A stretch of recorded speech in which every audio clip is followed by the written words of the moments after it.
Hello, everybody. Welcome to the Business Owner Spotlight Series. My name is Kelly Pites. I'm with Action Coach Tidewater, Virginia. And today I have Sean Adler with me. He is the CEO of GZI. Today, we're going to be talking about his business experience, his journey to business ownership, some of the challenges that he's had, and kind of get a sneak peek into what it's really like to build and operate a business. And so if this is your first time on the channel, be sure to like and subscribe so you can get notifications when we drop new interviews just like this one in. So welcome, Sean. I really appreciate you taking time with us today. Anytime. Happy to be here. So to set the stage for our viewers, please give us just a brief overview of your background and tell us a little bit about GZI. Okay. So GZI is an alternative data platform. We were initially a small quant fund. We have been featured in media across the USA, UK, and Switzerland, including Forbes and MarketWatch. And we've been around for about 5.5 years. Okay. What does it specifically GZI do for? The alternative it is essentially a tool and a streaming platform that allows people to structure their own products and essentially work with financial engineering. Okay, great.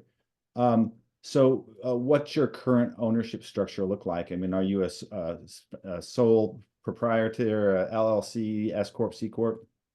So we were a small algo trading LLC for the first 2 years, and then we merged and became a full corporation. Okay, great. So looking at your role, CEO, I mean, how many hours do you spend a week working, on the day-to-day, the job in the business, and then how many strategy planning and for growth?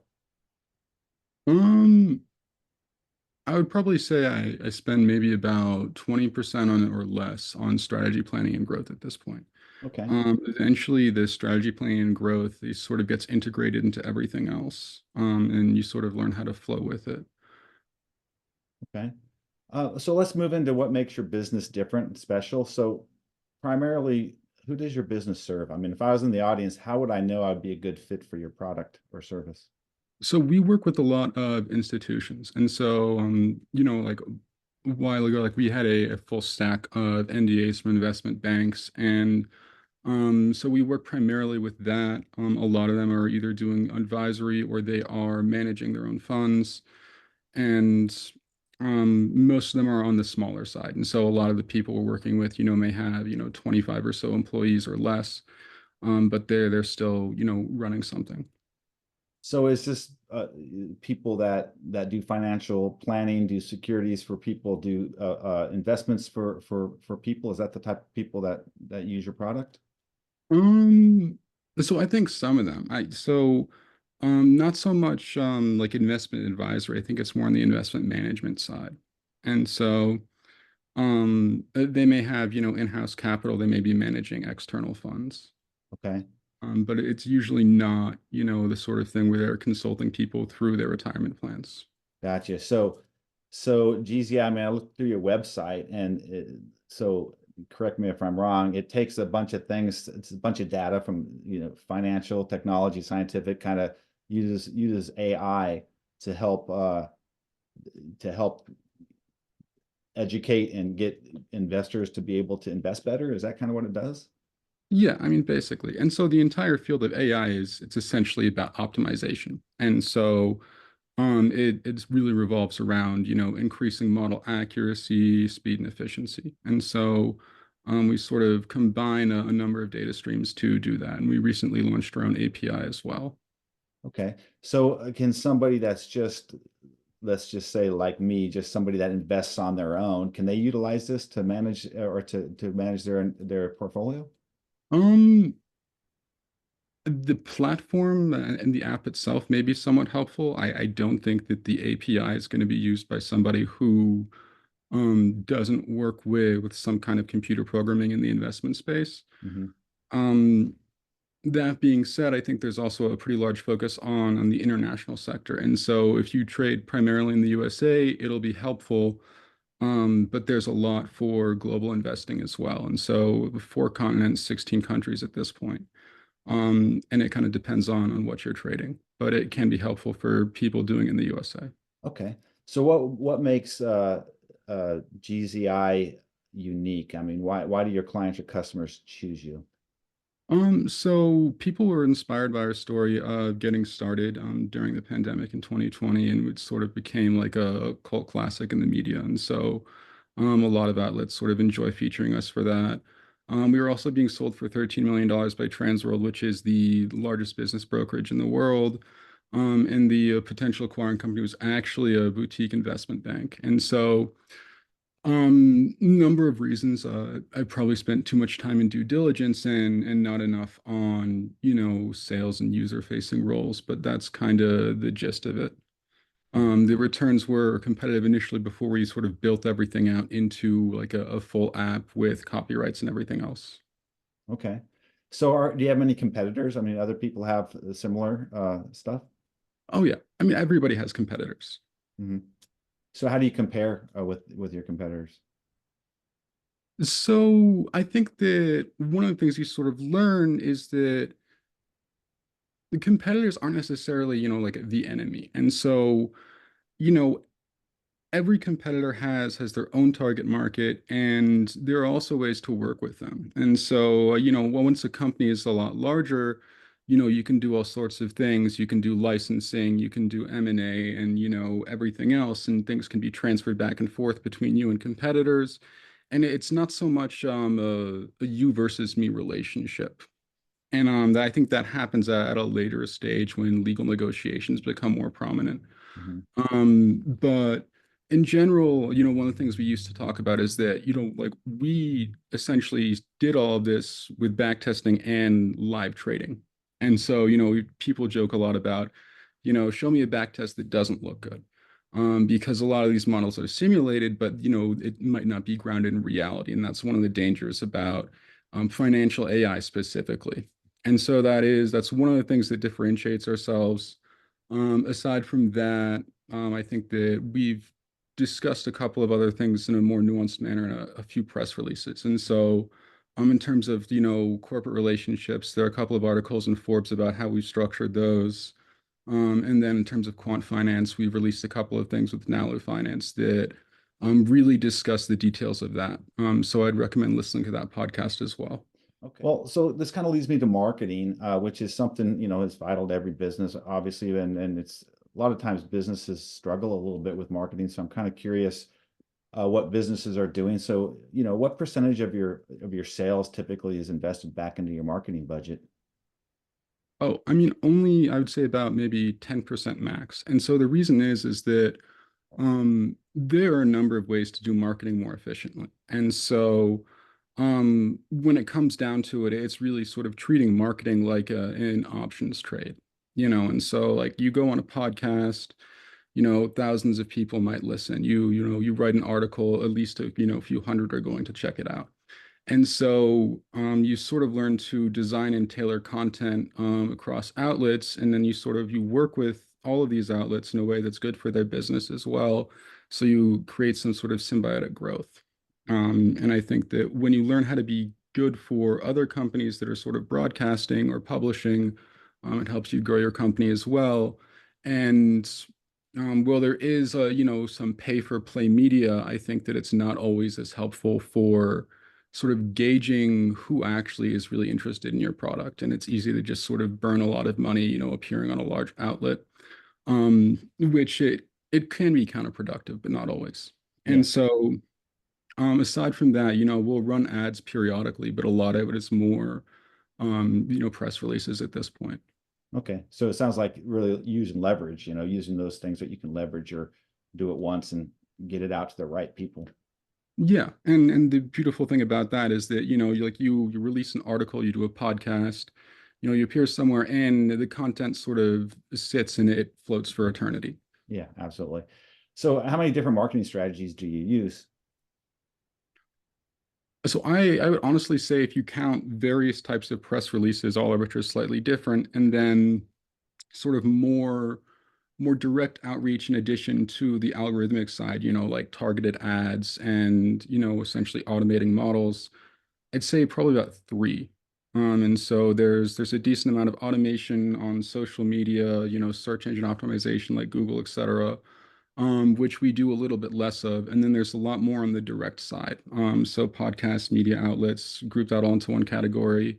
And then for direct outreach, a lot of the time, like I'll reach out to somebody via email or, LinkedIn or whatever, and sort of get things moving that way. But that's usually on the institutional side. And so it's very, very much B2B. Okay. Yeah. Is there a number one marketing strategy that's brought you the most business? Yeah, I would say more the media and the press releases. So we spent a bunch of time focusing on the business and sharing a few best practices for the audience. I'd like to take a step back and dive into your journey a bit more. So why did you choose to go into business for yourself as opposed to working for someone else? I honestly I wasn't sure. So I think I was initially entertained by the ability to sort of, generate income on the fly and sort of do something that, is sort of self-managed, which is why we sort of went from a lot of the trading into tech. It's because the systems will sort of manage themselves. And so I love that about trading because it's like, you go over numbers, you write some code, you pump it out, it will sort of manage itself. And I figured initially, if I did that, even if I was, working full time, I could still do it. And gradually it became larger and larger. Then, I think within about a couple of years, we started raising giant valuations. At about 3.5 years, we had an offer to sell the company for $13 million. And it sort of kind of kept growing. And somewhere along the way, like there was a lot of involvement with other institutions. And so, a number of brokerages, banks, crowdfunding platforms, and, tech accelerators along the way. And sort of all of that just kind of kept snowballing, I think, for lack of a better reason. And I think that initially it was just sort of something that was, almost like a lifestyle company. And then it sort of just kind of grew and grew and grew until it reached this point. Okay. And I've kind of been running with it. Nice, nice. Um, so as you look back on your journey so far, what's been the most memorable roadblock or hurdle that you were challenged with that you were forced to overcome? Ooh. Negotiations in 2023. And so I like to joke about how you would think that, like running around, during the pandemic and like dealing with the people, from the National Guard, wearing surgical masks, carrying automatic weapons in DC was less of an issue than a bunch of investment bankers and negotiations. But the National Guard's a lot more down to earth than the investment bankers are sometimes. And so it made for a very interesting year in negotiations, and I think I met a few true Gordon Gekko types that I am just very glad to be away from. Um, What did you learn about yourself during that process? um, I honestly I think I spent more time sort of jumping between like a bunch of different institutions, and I think I what I did learn is that I tend to sort of go with like the whole lone wolf mentality, and that's good for really moving quickly at the earlier stages. But eventually, like when you're leading a pack, you can really lead people astray if you move too quickly, and you don't want to do that. And so that's one of the things I learned. I think the other thing is that, if you've like read, the hard thing about hard things, they'll talk about peacetime CEO and wartime CEO. And I realized that, I'm much more of the wartime CEO type. Part of that is because my father was in the Navy. Mhm. But I also think that there's a little bit of comfort with, a lot of things going on at once. And I think that just sort of is more my leadership style. So let's fast forward a bit. What and look at what comes next. I mean, where do you see the business in the next 3 to 5 years? So at this point, like we're definitely doing a lot more sales and a lot more onboarding. And so I'll actually be starting an executive MBA at Cambridge in 2025. So I'll be traveling back and forth to Europe a lot between 2025 and 2026. And that's kind of keeps us on track because we were flying to meetings with bankers in, I think, Sweden in 2021. And then, people were inviting us to go to events in France in 2024, which were not as productive, but still interesting. And so I think that there's going to be a lot more international work at this point, which should be fun. But there's also going to be a lot of focus on product development. And so we're going to be rolling out more vector databases into the next build and focusing more on feature development. Okay. Um, been your approach to goal setting? Um, Quarterly. So I think that in terms of goal setting, there are various benchmarks. Okay, and so if you're running a company that is it's geared towards some kind of liquidity event like M&A or an IPO, you have valuation benchmarks and sort of everything else, and the fundraising contracts and everything else get structured into that. And then so for actually operating a company, you have like sales benchmarks, you have KPIs, you have marketing metrics. And then for trading, which I've started doing a lot less of, you have your own set of metrics and weights and sort of ways to manage a portfolio. And I think that eventually like a sales pipeline is a lot sort of like managing a portfolio. You're hedging various or operational aspects. And a good way to do that is to sort of take a quarterly approach and then you scale months into quarters, weeks into quarters, and then days into weeks. Mhm. But overall, I think that structuring it into the quarterly breakdown is good for financial reporting, but it's also good for taking more of a bird's eye view. Yeah. How many goals do you set at a time? So I think it varies. So at an earlier stage, it's kind of like you can set these very specific goals. Like you might just have like a set number of people you want to onboard, or like a set number of tasks to do.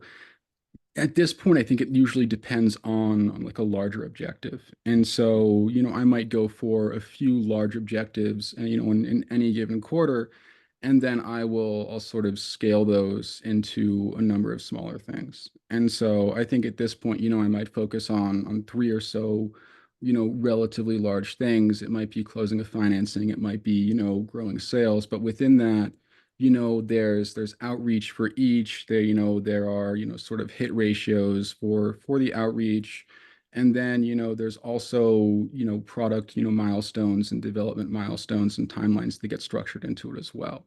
And so by focusing on a handful of very, very significant items, you can sort of restructure all of the things you need to do into and around those. All right. So when you think about business growth, it's important to address building a great team.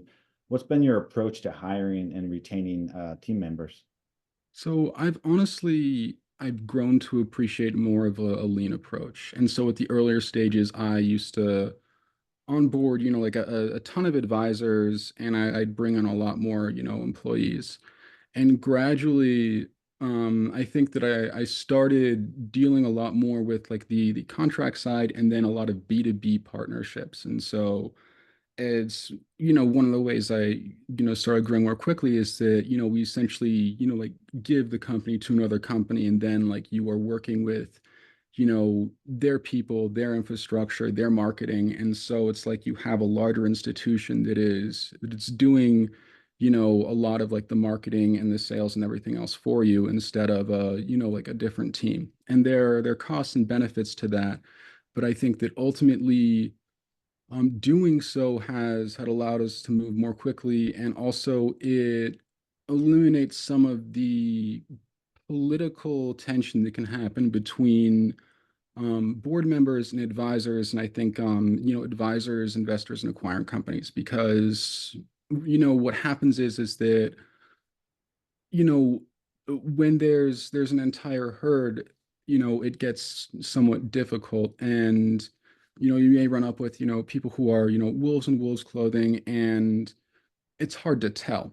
And so like eventually that comes out, and when it does, if you've got five or so institutions involved and you've got a bunch of advisors, you might be torn 10 different ways. And I think that's sort of why we essentially started cutting that down, because ultimately I think that the interests of a countersigning party and the alignment between, both entities countersigning become very, very important.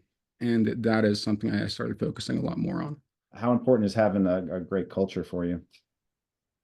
Um, so I think it's important to an extent, and that culture grows. And I think the way in which it grows is that, it really does change. And so, the culture that the company has now is different from what it had 2 years ago, which is very, very different from what it had 4 years ago. Mhm. And that's because, the culture gradually changes if you're, setting things in the right direction. And so, every press release, every podcast, every institutional contract, every user that gets onboarded sort of it changes the model and the structure of the culture a little bit, because each individual thing that gets grouped, into an entity, has their own set of needs and desires and interests. And so gradually, all those factors begin to shape the internals of a company, from the executive team to employees to everything else. Mhm. And things sort of flow back and forth between it. And so I think that a dynamic culture is something that I have truly, grown to appreciate and love, because it allows you to continue moving quickly, and it also allows you to sort of scale those factors into themselves. Yeah, and then the emerging culture can be sometimes negative too, if you're not intentional about how you're doing it, right? Yeah, and I think that so that was one of the things that I realized, unfortunately, in 2023. And so what a lot of people in tech sort of emphasize is this, like rapid growth, move fast, break things. And that's okay, but it can become damaging. And I think that, when people start pushing for the highest payouts and the largest valuations, and they start compromising, moral integrity, it begins to poison a company from the inside out. And so when I mentioned some of those Gordon Gekko types, it's like it only takes like one or two, bad apples to Yeah. spoil the bunch. And I think that was a sobering lesson I learned the hard way. Yeah. So we've covered a lot of ground today. As we begin to wrap up, got a couple just rapid fire questions, kind of quick top of the head answers for each. Okay. Right, go for it. Yeah. So what's the key to success for you? Flexibility. All right. So what's one piece of advice that you'd give somebody thinking about going into business for themselves? This is going to be a little unorthodox. I would listen to Red Right Hand by Iggy Pop, and that's because it sort of demonstrates the nuances and the dark side of contracts and sort of company growth. There's a line in the song, about stacks of green paper in his red right hand, and it's something you want to be careful about. Hmm. Although this is not something people really like understand, comprehend, or even predict at the earliest stages. Mhm. So what's the one book that you're reading or you heard or you've read most recently? Um, Off the top of my head, probably ninja selling. Great. So if you had to choose only one area of your business that you could immediately improve tomorrow, what would it be? Probably product feedback. And so I'm, traditionally engineer. And so I think that I know more about sort of design and detail, than I do, like sales in some ways. And I think that, getting more and more product feedback allows you to be more proficient with the design side as well. Question. How can others learn more about your company, GZI, and how can they get in contact? So I would check out gzi.finance, which is our app. You can sign up for a free trial. Also, listen to our podcasts on Spotify. Check out some of the coverage in Forbes and Market Watch, and any number of interviews. Some of which were through Valiant CEO or Authority Magazine. Authority Magazine is the most recent one. And feel free to get in touch on LinkedIn or email sean.adler@gzi.finance. Last question, Sean. What inspires you most these days? Um, I would honestly say generative AI. And so I'm kind of a wonk at heart, and the AI is very much a field for people who are sort of wonks. And the way that that's integrated into society as a whole is what truly inspires me, and that's because it's grown to the point that people are very, very interested in it. Mhm. And it's not something that's just, people who are, playing with models anymore. There's all sorts of things, Chat GPT, is rolling out rapidly, and now, there's so many images and you don't necessarily know what's machine and what's man. Well, Sean, that wraps up the interview. Great job. Really appreciated your time today. Thanks. I appreciate you having time to talk to me.